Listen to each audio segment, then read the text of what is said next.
ஆச்சி Royal gulab jamun packs ஒன்று வாங்கினால் ஒன்று இலவசம். திண்டிவனத்தில் பாமக தலைவர் அன்புமணி ராமதாஸ் இடஒதுக்கீடு போராட்டத்தில் உயிர் நீத்த 21 தியாகிகளின் உருவப்படங்களுக்கு மலர் தூவி மரியாதை செலுத்தி வருகிறார்.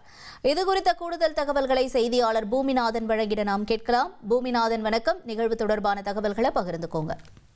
வணக்கம். வன்னியர்களுக்கு கல்வி மற்றும் வேலைவாய்ப்பில் 20% இடஒதுக்கீடு கேட்டு 1987 செப்டம்பர் 17 நடைபெற்ற போராட்டத்தில் 21 வன்னியர்கள் இறந்தனர்.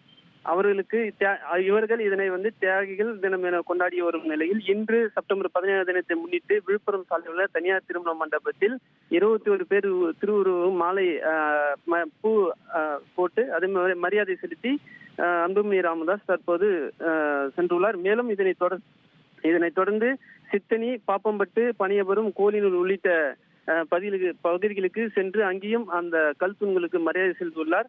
மேலும் அன்புமணி அங்கு பேசுகையில் இடஒதுக்கீடு 21 தியாகிகள் காவல்துறையினர் கொடூரமாக துப்பாக்கி சூட்டில் கொலை செய்யப்பட்டு ஆளும் திமுக எதை பற்றியும் கவலை இல்லை, வன்னியருக்கு சமூக மக்களின் வாக்குகள் மட்டுமே அவர்களுக்கு முக்கியம் என்றும் இடஒதுக்கீடு வழங்க வலியுறுத்தி 17/12/2025 சிறை நிரப்பும் போராட்டத்தினை அறிவித்து சென்றார். தமிழக அமைச்சரையும் முதலமைச்சரையும் சந்தித்து இடஒதுக்கீடு வழங்க வலியுறுத்தி கூறியும் செய்யவில்லை. ஆந்திரா, ஒரிசா போன்ற மாநிலங்களில் சாதி வாரிய கணக்கெடுப்பு நடத்திவிட்டார்கள், ஆனால் தமிழகத்தை நடத்தவில்லை. சமூக நீதி விரோத துரோகி தான் திமுக என சொல்லி புறப்பட்டார் இங்கிருந்து. தகவல்களுக்கு நன்றி பூமிநாதன். ஆச்சி ராயல் குலோப் ஜாமுன் பேக்ஸ் ஒன்று வாங்கினால் ஒன்று இலவசம்.